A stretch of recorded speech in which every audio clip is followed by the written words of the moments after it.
दोस्तों, दिवाली के टाइम हम सब अपने घरों को पूरा साफ करते हैं क्योंकि लक्ष्मी माँ उससे प्रसन्न होकर हमें सुख और समृद्धि का आशीर्वाद देती है। किसी घर में शादी ब्याह जैसा कोई फंक्शन हो तो सारे घर को आलिशान तरीके से सजा दिया जाता है। पर ऐसा हम अपने देश के लिए क्यों नहीं करते हैं, जिसे हम हक से अपना कहते हैं। सारे देश को क्यों नहीं सजा देते दुल्हन की तरह, जब ये जिंदगी का त्योहार हमें रोज बनाने को मिलता है। चलिए आज जानते हैं वो मेन वजह कि क्यों इंडिया आज भी बैड एग्जाम्पल है साफ सफाई को लेके। क्यों स्वच्छ भारत जैसे अभियान सिर्फ खोखली बातें हैं और कैसे एक्चुअल में सफाई की जा सकती है पूरे देश में। And trust me, it's very much possible. दोस्तों, गंदगी की मेन वजह अनट्रीटेड कूड़ा करकट और अनट्रीटेड गंदा पानी होता है, जो मिसमैनेजमेंट की वजह से फैल जाता है और फैलते फैलते फिर हमारे सामने आ जाता है। और जब ऐसा होता है तो सबसे पहले जो हमारे दिमाग में चीज़ आती है वो है म्यूनसिपैलिटीज़ और म्यूनसिपल कॉरपोरेशंस की काम चोरी। जी हाँ, शहरों में होती है म्यूनसिपल कॉरपोरेशंस और म्यूनसिपैलिटीज़ जो कूड़े के कलेक्शन, सेग्रीगेशन, ट्रांसपोर्टेशन, ट्रीटमेंट और डिस्पोजेबल के लिए रिस्पॉन्सिबल होती हैं। अगर इतना एलैबोरेट सिस्टम है फिर भी इतना कूड़ा क्यों है?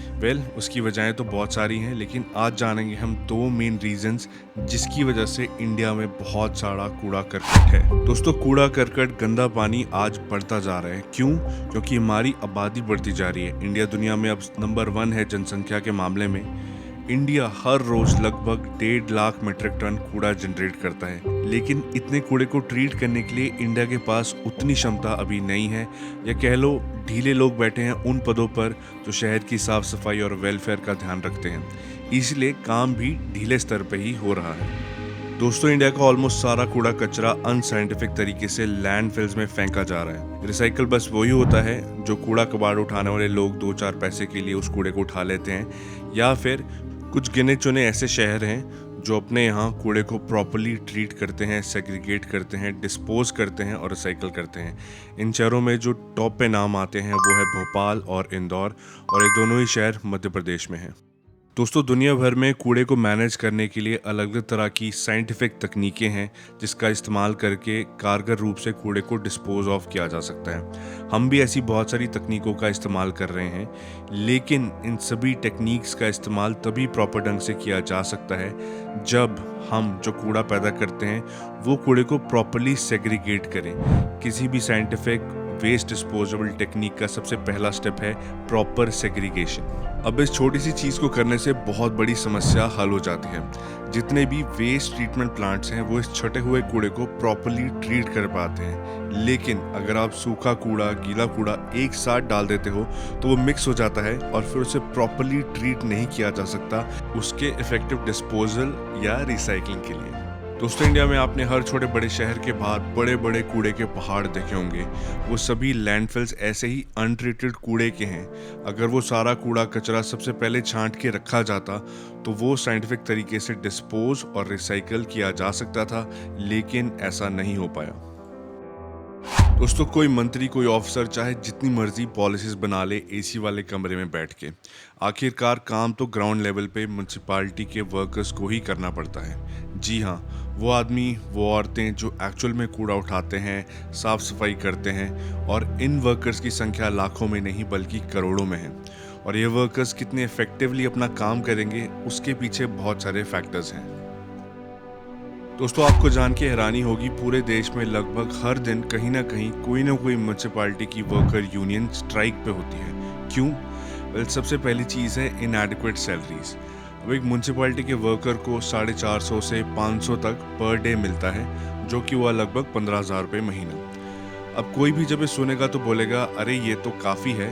क्यों? क्योंकि एक गरीब आदमी को अगर कूड़े उठाने के लिए 15-20 हज़ार रुपये महीने के मिल रहे हैं तो वो बहुत हैं उसके लिए। ओके, अब ज़रा इमेजिन कीजिए अगर 1 साल के लिए कूड़ा उठाने वाले, साफ सफाई करने वाले गायब हो जाएं तो क्या होगा? आपको बता दूं, अभी जब म्यूनसिपैलिटीज़ काम करती हैं तब भी कई बार कूड़ा सड़कों में होता है। तो 1 साल तक अगर वो काम नहीं करेंगी तो ये हर गली, हर मॉल, हर आलिशान बिल्डिंग के बाहर होगा। इस सिचुएशन में क्या आप और मैं जाके सफाई कर पाएंगे? अगर आपको मैं 1 लाख भी दूं तब भी शायद आप ये ना करें, क्योंकि ना सिर्फ ये आपकी और मेरी इमेज के अगेंस्ट होगा, लेकिन दूसरे का कूड़ा उठाना, दूसरे की गंदगी उठाना बहुत ही ज़्यादा डिस्गस्टिंग होता है, बहुत ही ज़्यादा घिन आती है। इतनी कि अगर मैं आपको लाख रुपए भी दे दूँ तो शायद आप तब भी ये ना करो।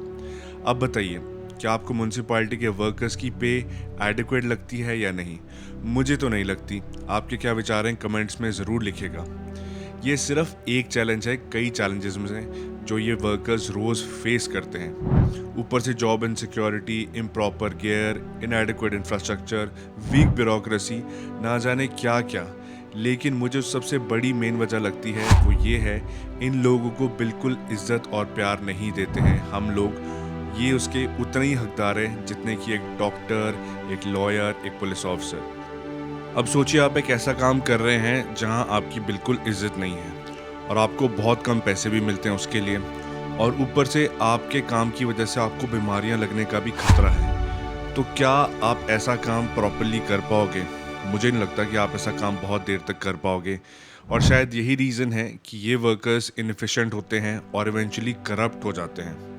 तो इन दो मेन वजहों को अगर हम एड्रेस करें और इनका सलूशन निकालें तो बहुत कुछ बदला जा सकता है। उदाहरण के लिए, क्यों न हम अपने गली मोहल्ले वाले साफ सफाई कर्मचारियों के लिए एक दिन निकालें जिस दिन हम उन्हें उनकी सेवा के लिए सम्मानित करें, पुरस्कृत करें। उन्हें ज़्यादा पे नहीं दे सकते, लेकिन उन्हें इज्जत और प्यार तो दे सकते हैं जिसके वो पूरे के पूरे हकदार हैं। जब उन्हें अपना काम करने के लिए सम्मानित किया जाएगा तो उन्हें कुछ अच्छा लगेगा अपने वजूद के बारे में। जैसे हम सब लोग त्योहार पे, जागरण पे, पूजा पाठ के लिए इकट्ठे होते हैं, क्यों ना महीने में सिर्फ एक बार इकट्ठे हों मोहल्ले की, गले की समस्याओं को डिस्कस करने के लिए, कूड़े को सेग्रीगेट करके कैसे डिस्पोज ऑफ किया जाए उसके बारे में बात करें, उसके बारे में कोई छोटी ट्रेनिंग ऑर्गेनाइज करें ताकि हम एज अ छोटा सा यूनिट सेग्रीगेटेड कूड़े को ही डिस्पोज ऑफ करें, ताकि आगे चल के वो प्रॉपर्ली ट्रीट हो पाए। इससे ना सिर्फ हम समाज की हेल्प करेंगे, अपनी हेल्प करेंगे, बल्कि आपस में भाईचारा भी बढ़ेगा। तो दोस्तों, सॉल्यूशंस तो बहुत हैं,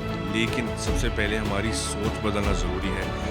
जब हम अपने देश को साफ़ सुथरा रखने की कोशिश करेंगे, अपना देश मान के, तभी एक्चुअली में साफ़ सफाई होगी, ना कि सिर्फ कोई पॉलिसी बनाने से या कोई प्रोग्राम बनाने से सफाई होगी। क्योंकि मैंने आपको जैसा कि बता दिया कि एक्चुअली में जो सफाई करते हैं वो लोग बहुत ज़्यादा प्रॉब्लम्स में हैं और वो इफ़ेक्टिवली काम नहीं कर पा रहे हैं, और एज अ सिटीज़न हम भी कूड़े को प्रॉपरली जो है डिस्पोज ऑफ नहीं करते हैं सेग्रीगेटेड वे में। तो आशा करता हूँ आज आपको वीडियो अच्छा लगा होगा। अच्छा लगा है तो प्लीज़ इसे लाइक, शेयर और सब्सक्राइब कर दीजिए। मैं मानता हूँ कि इसे ज़्यादा से ज़्यादा लोगों तक पहुँचना चाहिए ताकि उनकी भी सोच में थोड़ा फ़र्क आए। उम्मीद करता हूँ आपका दिन मंगलमय हो। You have a good one.